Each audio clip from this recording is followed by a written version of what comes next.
Bonjour à tous, en direct et en public, ici même, à l'occasion de la dernière journée du SITL. J'ai failli encore dire de la SITL, vous avez remarqué, mais je vais y arriver. Ici même, Paris-Nord-Villepinte, on fait le point sur le gros sujet, l'entrepôt du futur. Quelles sont les solutions de rupture? Quelles sont les innovations disruptives? On en parle avec, alors, comme diraient les Anglais, a bunch of specialists, of experts. Vous allez voir, on est très gâtés. Je commence par le pape, vraiment, c'est vraiment une Tout est sommité. relatif. En plus, non, je connais ta modestie naturelle. En tout cas, eh bien, Laurent Després, directeur, il a pensé, il est vraiment depuis les premières briques de Delta 3 et puis l'ensemble du pôle maintenant, un pôle d'excellence eh bien, dans les Hauts-de-France. Présentation en 22 secondes de Logistique, Laurent Després. Bonjour à tous et puis merci Marc-Lionel. Comme d'habitude, tu es très brillant au micro. On va essayer d'arriver à ta cheville, hein, c'est pas évident. Ah bah, Il se aucune sort de toutes les inquiétude. situations. Ouais. Voilà, donc moi je dirige le pôle d'excellence régional de la logistique en Hauts-de-France. Une très très belle région, elle donne envie hein, aux Hauts-de-France, c'est beaucoup mieux que Nord-Pas-de-Calais. Et on a choisi en fait de développer beaucoup la filière logistique, transport et supply chain maintenant. Et on essaie toujours d'avoir ce temps d'avance. Et c'est pour ça quand tu nous proposes de pouvoir regarder ce qui se passe à l'ICTL et picorer les bonnes innovations, on prend en plein de notes et puis on essaie de les restituer. Merci pour ton invitation. Eh ben, merci de nous avoir exploré, comme on dit dans notre novlangue, eh bien, les solutions, les acteurs qui font vraiment évoluer notre profession. À tes côtés, eh bien, un partenaire média fidèle, et moi je suis très fan des contenus de Planète Robot. Son éditeur est avec nous. Bonjour Eric Bonnet. Bonjour Marc-Lionel. Et merci d'être ici même eh bien, à la tribune donc, du SITL Breaking News. Ce mois-ci, dans les colonnes de Planète Robot, on parle de quoi? Ce mois-ci, on parle de robotique humanoïde, de Vision Pro et de la cobotique, mais c'est surtout dans le prochain numéro qu'on aura un dossier dédié aux AGV et aux AMR. Et c'est pour ça que je suis là aujourd'hui, puisque c'est les robots mobiles industriels sont vraiment au cœur de l'industrie 4.0 et de l'usine 4.0, et donc c'est un très gros enjeu pour nous. Alors, soyez, je dirais, convaincants, mes chers amis, chers intervenants, parce que eh bien, le magazine les colonnes de vos magazines sont pour vous suite à cette intervention. Alors, je présenterai à la fin Jean, mon éternel complice, mais on a également eh bien, deux de nos... Alors, Bois, tu peux rester, mais on va t'appeler, on va faire la mise en scène, on va le faire applaudir dans quelques instants. Hein. Mais avant tout, je vous présente Eric et Raoul. Bonjour messieurs, deux grands cabinets de dimension mondiale qui nous accompagnent. Ouais, je me fais engueuler par notre réalisatrice en disant tu fais rapprocher le micro des autres et toi tu es loin. Pardon. Donc, eh bien, bonjour Raoul. D'abord, merci d'être avec nous. Merci pour ta fidélité. Tu étais avec nous l'an dernier pour cette première édition de la Texploration. Tu n'es pas parti en courant cette année. Qu'est-ce qu'on en est fier. Présentation de ce que tu fais et de McKinsey, son expertise en matière d'entrepôt du futur. Oui, donc bonjour. En effet, l'automatisation est très, très importante. Une des choses qu'on voit, c'est qu'on s'attend à une très forte croissance en mécanisation, plutôt 14% par an pendant les 5 années qui suivent. Donc les AGV, AMR et les robots picking vont être très pertinents. Donc on a deux sociétés exemples de ces technologies-là. Et d'ailleurs, dans tout ce qui est picking, des robots picking, on s'attend à probablement x10 dans les 5 à 6 années qui viennent en termes de quantité de produits piqués par robot. Donc, c'est vraiment ça les technologies du futur. Pour nos invités aujourd'hui, pas de stress majeur sur la tendance du marché. Le marché est parfois incertain, mais en matière de supply, il est là et il est bien au rendez-vous. Oui, on a vu que 2023 était un petit peu pas à nos attentes, ouais, mais on pense que 2024 va commencer à accélérer. Les projets sont décalés et pas annulés, donc on espère que ces projets décalés vont décoller. Et je pense qu'il y a vraiment beaucoup à faire dans tout ce qui est l'entrepôt du futur. Merci pour ton analyse de tendance. Nouveau venu à la tribune, j'espère pour longtemps. Bonjour Eric. Bonjour à tous. Alors Eric Léger, donc le monsieur supply chain de KPMG, c'est comme ça qu'on peut dire? On peut dire ça avec toute modestie en tout cas. Donc, moi, je travaille chez KPMG dans la BU Opération Performance et Stratégie, donc une 130 consultants dédiés à la supply chain. Et effectivement, on voit une tendance d'automatisation. Enfin, on le voit sur le salon au niveau de mise en place, nous, chez nos clients d'AutoStore, d'Exotech, donc des technologies qui sont, on le vend en poupe. On voit aussi des transformations avec les systèmes d'information associés et les modes de pilotage de cette automatisation. Et aussi un axe qui est important lié à l'automatisation, c'est la transformation des organisations au niveau de la supply chain avec des créations de nouveaux postes, de nouvelles tendances. Merci d'être avec nous. Raoul reste avec nous également, hein. Peut-être je vais tous vous mettre de ce côté-ci, mais je vais demander à Jean avant tout. Alors Jean, d'habitude, parfois en exploration, on n'est pas beaucoup. Là aujourd'hui, tu es gâté. Tu as été entouré vraiment d'un cercle de t'explorateurs king size, comme on dit en bon français. Jean, en 22 secondes, toi qui as été toute la semaine avec nous pour t'explorer toutes les tendances, un mot sur l'entrepôt. Bonjour Marc Lionel, bonjour à toutes et à tous. L'entrepôt en 3 mots, innovation, intelligence artificielle, humain. D'accord, je croyais dire les 3 I, mais donc les IIH. IIH. C'est bien, mais c'est bien aussi. On peut aussi parler de I à l'international, puisqu'il y a beaucoup d'entrepôts qui reçoivent des matières premières, des produits finis de l'international. On peut dire aussi IIH, alors en ajoutant l'international. Allez, c'est la séance mise en scène. Je vais demander à Raoul et Eric de faire le tour pour venir du côté des experts. On va laisser ce micro pour nos invités. Alors, messieurs, vous nous avez exploré le salon. Vous réagissez quand vous voulez sur les présentations qui nous attendent. Mais tout d'abord, eh bien, quelle est la première entreprise que nous allons appeler Laurent Després, Jean, qui fait le casting? Vas-y, Jean. Allez, vas-y, Jean. Boa Concept, que nous avons connu tout petit. On avait donné un prix de la start-up il y a déjà 11 ans. Je m'en souviens. Eh bien, on applaudit qui, du coup? On applaudit Franck Girard. Mesdames et messieurs, sous vos applaudissements, Franck Girard, bonjour Merci. et bienvenue. Merci à vous, merci de votre accueil, Marc. Oui, Boa Concept est une société qui a aujourd'hui une douzaine d'années et Alors, on a évolué sur beaucoup de créneaux. de technologie. Alors, juste parce que tu es le premier à intervenir, je rappelle le principe, comme on est nombreux, on est très confort en temps, donc nous allons t'accorder 90 secondes pour présenter, alors Boa certes, C'est mais gentil. Boa, tout le monde connaît, plutôt les dernières innovations, vraiment les tendances. Bien sûr. Voilà, qu'est-ce qu'il y a de nouveau sur le marché? Bien sûr. 90 secondes Bien. pour convaincre nos journalistes, nos experts, et puis le public qui suit notre breaking news. Bien sûr. En Merci, avant. Marc. Donc, Boa Concept, la dernière technologie qu'on vous propose aujourd'hui et vous pouvez la découvrir sur le salon, c'est celle du robot de picking.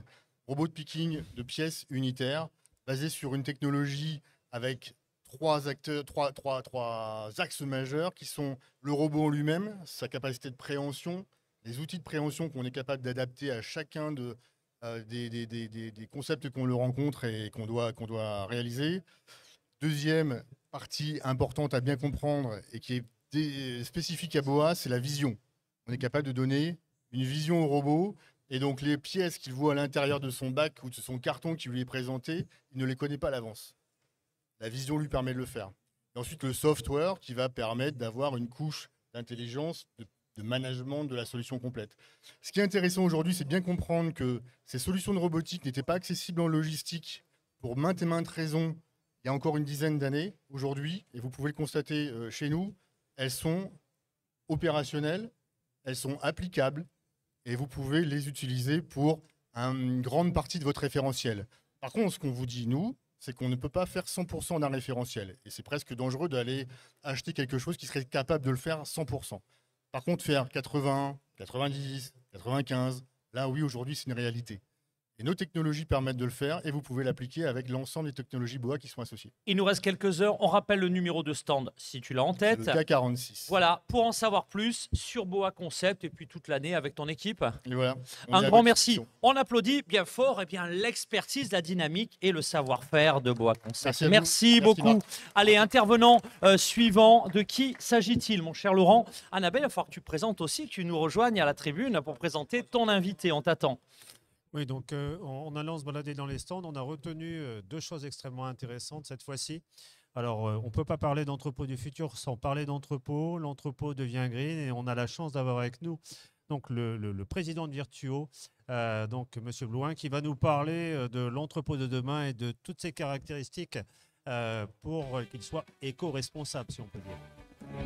En musique, on applaudit Grégory, mesdames et messieurs. Bienvenue sur la tribune. Merci. Allez, présentation, enjeux, problématiques, solutions mises en œuvre, résultats obtenus. Qu'est-ce qui se passe dans cette galaxie-là? Il se passe énormément de choses. Bon, donc, tout d'abord, Virtuo est une société à mission qui est spécialisée dans le développement d'immobilier logistique innovant et durable. Et à ce titre-là, on développe des plateformes logistiques un petit peu partout sur le territoire français. Et on a à notre actif 3 bâtiments à étages. Et pour moi, le bâtiment du futur, c'est un bâtiment haut, à étage. C'est un bâtiment mixte. Fini le foncier sur des Ça, centaines de millions de mètres carrés. Ça, c'est terminé, c'était le passé. C'est un bâtiment à énergie positive qui produit plus d'énergie qu'il n'en consomme. C'est un bâtiment vert. Qui peut se et bas réurbaniser carbone. aussi, du coup.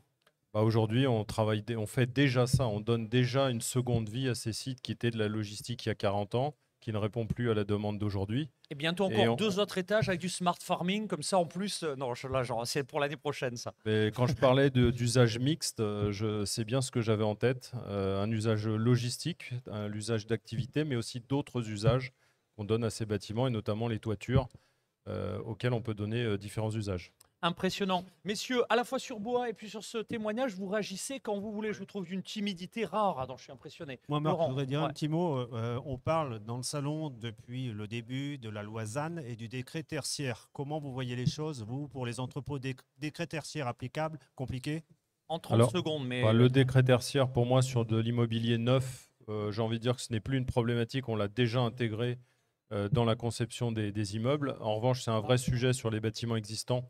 Donc là, il y a un gros travail pour redonner une nouvelle vie à ces bâtiments. Et le ZAN aujourd'hui nous pousse à être créatifs, innovants. Et on fait de la hauteur, par exemple. On ne peut plus faire 2 mètres carrés en s'étalant au sol. On les fait en montant en altitude. Eh ben, bravo pour cette dynamique d'innovation. Bravo, les entrepreneurs qui changent notre industrie. On les adore. Félicitations, applaudissements, mesdames et messieurs, pour cette belle dynamique. Beaucoup. Allez, on continue. Tour d'horizon des entrepreneurs qui changent la donne, des solutions innovantes et disruptives. Jean, on invite qui à la tribune maintenant? On invite l'entreprise Forks avec Gérald Lelon. Allez, sous vos applaudissements, Gérald, mesdames et messieurs. Je trouve que c'est mou. Alors certes, c'est l'heure de la sieste, mais là, on a quand même Gérald Lelon. On la refait. Mesdames et messieurs, Gérald Lelon. Ah, on sent l'ambiance, c'est à son comble. Bienvenue. Allez, 90 secondes pour raconter un petit peu décrire la problématique. Donc, je suis Gérald Lelon, directeur général de Forks. Et en fait, à Forks, on a une mission. En fait, c'était de rendre la technologie AMR, AGV disponible en fait à tous les types d'entreprises. En fait, la plupart des entreprises ont des problèmes aujourd'hui pour la main d'œuvre. Trouver des caristes, c'est compliqué. Et ça dépend pas de la taille de votre entreprise en fait. Donc en fait, avec les robots Forks, vous allez avoir une solution qui est accessible dès que vous avez besoin d'un seul AGV. On ne parle pas d'un déploiement sur 6 mois avec 1 million d'euros à dépenser pour avoir simplement un ticket d'entrée. Là, le but, c'est qu'avec 1 400 euros par mois, vous allez avoir une machine qui est capable de transporter des palettes dans vos entrepôts. Voilà, donc on est sur une solution finalement qui change un peu de ce qui se fait et qui permet à toutes les entreprises, toutes les tailles, même les plus petites, de commencer à profiter de ces nouvelles technologies. Donc c'est vraiment de la nano-solution pour des nano-entreprises. Et puis après, si on devient multinational, ça suit, quoi. Exactement. Le but, c'est de pouvoir scaler jusqu'aux plus grandes entreprises. La solution s'adapte à tout le monde sans coût d'entrée. Remarque, réaction, Raoul? Je pense que c'est très intéressant cet aspect location, parce que souvent on a des soucis de financement pour les projets d'automatisation, donc ça le rend rentable, comme on en parlait un petit peu plus tôt. Ça peut être employable tout de suite après le premier mois. Exactement, ouais. Si quelqu'un tire une palette pendant 4 heures chez vous, le robot est rentable immédiatement. Autre aspect dont on a parlé ce matin quand on est venu vous chasser, c'est l'aspect sécurité avec les AGV et la détection à distance des obstacles et des personnes. Complètement, ouais. On est soumis à des normes de sécurité qui sont assez fortes du coup dans le domaine de l'AMR, de l'AGV, et on va avoir besoin de mettre en place plusieurs stratégies en fait pour éviter tous les incidents, tout à la fois en augmentant finalement le temps de travail de l'AGV.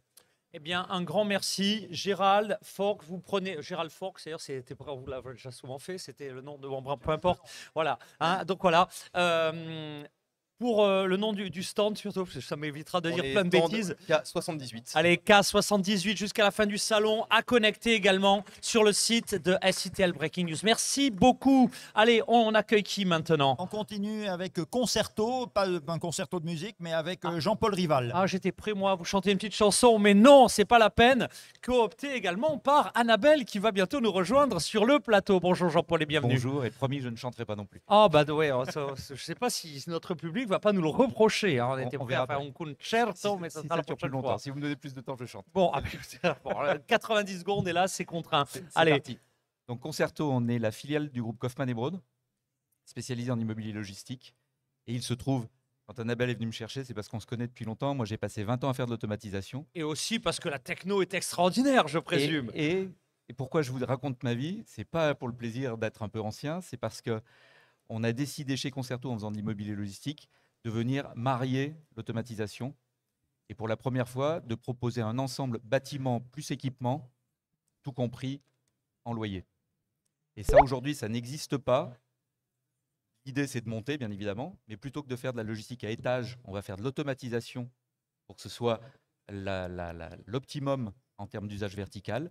À côté, on a un bâtiment logistique classique qui permet de faire tout type de logistique, incluant le stockage, ce que ne permet pas la log à étage qui n'a pas d'autorisation d'exploiter. Et tout ça dans une logique d'investissement global, donc en créant une classe d'actifs nouveaux, ou nouvelle classe. Oui, ben non, Non, mais entendu la fin de la phrase. moi, j'attends les Réaction, questions. question.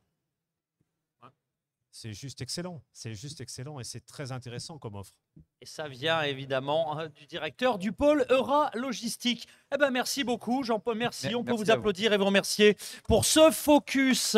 Très bien. Eh bien, en plus, on a une invitée. Alors là, je vais l'appeler évidemment tout de suite. On parlait d'applaudissements. Là, c'est un tonnerre d'applaudissements qu'il faut réserver. Eh bien, on a un invité, alors presque surprise. Elle savait que si elle avait un peu de temps, nous consacrer à ça avec des notes. Mesdames et messieurs, Laurence Gaborio, la directrice du salon, celle qui nous a métamorphosé cette édition 2024. Alors, oui, allez, du coup. Et on peut l'applaudir. Alors là, c'est plus que chaleureusement. On peut même la refaire une deuxième fois. Mesdames et messieurs, Laurence Gaborio. Allez, bienvenue. Laurence. Bonjour à tous. Je voulais juste passer un petit mot. Et en effet, désolée, je suis un petit peu en retard parce que c'était prévu que j'arrive un peu plus tôt. Je voulais vous remercier, vous déjà, tous les explorateurs, parce que je pense que c'est important de l'intelligence collective et je suis fondamentalement convaincue de l'intelligence collective. Et cet exercice de se balader sur le salon avec des experts, le partager même avec les nouvelles générations. On m'entend pas bien? Ouais, sinon, il y a trop de- Vous m'entendez mieux là ou pas? Ouais, mieux. Et je dois recommencer? Non, c'est bon. Voilà. Donc, le partage avec les nouvelles générations, vous détectez, alors il y a des innovations qui sont incrémentales, hein, mais il faut les noter. Il y a d'autres innovations qui sont des innovations fortes. Et puis, il y a des tendances. Quand on se balade sur le salon, on sent des tendances. Il y a des choses qui bougent. Quand on parle de report modal, alors là, c'est Entrepôt du futur, pardon, C'est ça. parce que comme Ouais, je suis c'est en Entrepôt, retard, ouais, c'est ça, c'est c'est vrai, ouais. l'Entrepôt du futur. Il y a des choses qui évoluent. On peut parler oui, je vous disais de l'incrémental, mais il peut y avoir des vraies tendances. Et je vous ai entendu, c'est quoi, il y a 15 jours, j'ai adoré la présentation que vous avez faite sur ce qui se passe en Allemagne, sur l'organisation en arrêt de poissons. Vous voyez, je dors peu. Je lis beaucoup, j'écoute beaucoup et j'ai trouvé que c'était très intéressant. Et ce qui est intéressant dans l'organisation de cette métamorphose et ce qu'on est en train de mettre en place sur l'édition de cette édition, et ça va continuer, c'est de sortir des sentiers battus, sortir de la boîte, réfléchir ensemble et travailler ensemble. Ça, pour moi, c'est essentiel. La co-construction, la collaboration. Et dans le cadre de ce que vous avez fait sur la Texploration, merci Marc Lionel, parce que on a débuté la Texploration l'année dernière et j'ai vraiment souhaité qu'on valorise et que tu sois en position centrale. Je suis très honoré. Là. Au sein du Métamorphose Center, parce que ça participe fortement à ce qu'on souhaite mettre en place et la co-construction. Et l'entrepôt du futur, oui, c'est le nerf de la guerre. Il y a plein de sujets sur l'entrepôt et je pense qu'on en parle entre experts, mais il faudra aussi en parler avec la société civile et le sujet de l'acceptabilité est un vrai sujet. Donc, il faudra aussi aborder. Donc, déjà, bravo et merci pour ce que vous apportez dans le cadre de ces tendances et cette détection de tendances. Et merci, Jean. Merci Laurence Gaborio. Merci pour ce soutien. Je crois qu'on peut applaudir à nouveau la directrice du SITL. Et évidemment, on ne va pas se plaindre parce que être soutenu en matière d'intelligence collective, c'est rare au niveau des salons où le modèle traditionnel, c'est quand même chacun son stand et pas forcément de passerelle. Et merci Eric, merci Laurent, merci Raoul, merci Jean et tous nos explorateurs. Jimmy nous rejoindra tout à l'heure pour nous aider à décrypter ces tendances. On accueille qui maintenant? Allez, rapidement parce que l'heure tourne et effectivement. Alors, on va aller vite, on parlait d'acceptabilité. Oui, il n'y a pas de son, c'est bon. Voilà, donc on parlait d'acceptabilité de l'entrepôt, c'est important. L'entrepôt est un objet particulier, un objet industriel. Et si demain il peut produire de l'énergie, c'est pas mal. La contrainte étant qu'il faut que la structure ait la portance nécessaire. Et donc, en me baladant tout à l'heure, on m'a expliqué comment c'était compliqué, mais Sopra Solar a une solution simple et surtout qui est légère. Et donc, Monsieur Fleta va nous expliquer ça, on est d'accord? Alors, on va l'accueillir, mesdames et messieurs, Sopra Solar, sous vos applaudissements et en direct et toujours en public. Bonjour, merci. Bienvenue. Hein, sur Ouais, le... Alors, bonjour. il faut se rapprocher. Hein, vous avez vu vraiment ce. Sinon... Marc, c'est ça? Ouais, bah, c'est parfait. Allez, en avant la musique, 90 secondes pour présenter la Merci solution. d'être venu me chercher. Donc, moi, je suis Marc Fleta, chargé d'affaires pour la région Nord de France. Et je travaille pour Sopra Solar, qui est la filiale solaire du groupe Soprema, qui est spécialiste de l'enveloppe du bâtiment. Et chez Sopra Solar, donc, on développe des systèmes pour mettre en place des modules photovoltaïques sur les toitures plates. Et aujourd'hui, essentiellement sur les bâtiments neufs. Et nos procédés ont été mis en place depuis 15 ans. Et on a fait à peu près 15 millions de mètres carrés. Et principalement sur des bâtiments industriels, commerciaux ou bien sûr logistiques. On vient de sortir une solution d'étanchéité photovoltaïque qui est parfaitement adaptée aux bâtiments en réfection sur les ouvrages existants. Et on utilise des modules légers qui sont fabriqués en France à côté de Grenoble et qui permettent d'avoir un système assurable, compétitif et facile à mettre en œuvre et à entretenir. Donc, une solution vraiment qui répond à la principal problème, c'est le poids. L'autre problème, c'est le poids de ces bâtiments qui la existent supportabilité et qui n'avaient pas été conçus à l'origine pour supporter plus de 10 kg de charge. Ok, merci. Réaction, messieurs, remarques rapidement parce que l'heure tourne, mais Raoul, McKinsey. Est-ce qu'on peut s'imaginer dans le futur des entrepôts qui vont pouvoir avoir une flotte entière de véhicules de dernier kilomètre à l'électrique avec les panneaux solaires? Est-ce qu'il y aurait assez? Alors, ce que je peux vous dire déjà, c'est que les entrepôts aujourd'hui ont en grande majorité des centrales solaires sur leur toiture et qui viennent générer de l'énergie qui est ensuite partagée, soit revendue, soit partagée. Est-ce qu'on la met dans les véhicules ou pas? Ça, à la limite, vous êtes en train de nous dire, bon, bah, ça, ils font ce qu'ils veulent, nous, on leur donne plein d'électricité à eux. Ok, une dernière, dernier moi, point. simplement un mot. Il y a la toiture, mais j'ai pensé tout à l'heure, et les façades. On ne peut pas faire quelque chose Alors, sur les façades, qu'est-ce que vous faites dans les façades? Faites rien pour les façades? Pas les du tout. façades, si elles étaient toutes au sud, on n'aurait plus des bâtiments. Et donc, c'est pour ça que le meilleur endroit pour avoir une centrale solaire, c'est la toiture, et pas la façade. Un grand merci. On vous retrouve sur quel stand? On est sur le stand P17. P17, on le note et on applaudit évidemment notre expert du solaire. Voilà, on en est à combien? On a fait le tour, on est bon? Ah, bah en plus on est dans les temps, on n'a pas fait exprès, c'est juste parce qu'il y a Laurent ça qu'on est dans les temps. D'habitude, on est dans les temps aussi. Allez, merci à nos 4 experts, merci à tous ceux qui nous ont sourcés, les explorateurs qui sont avec nous ici dans la salle.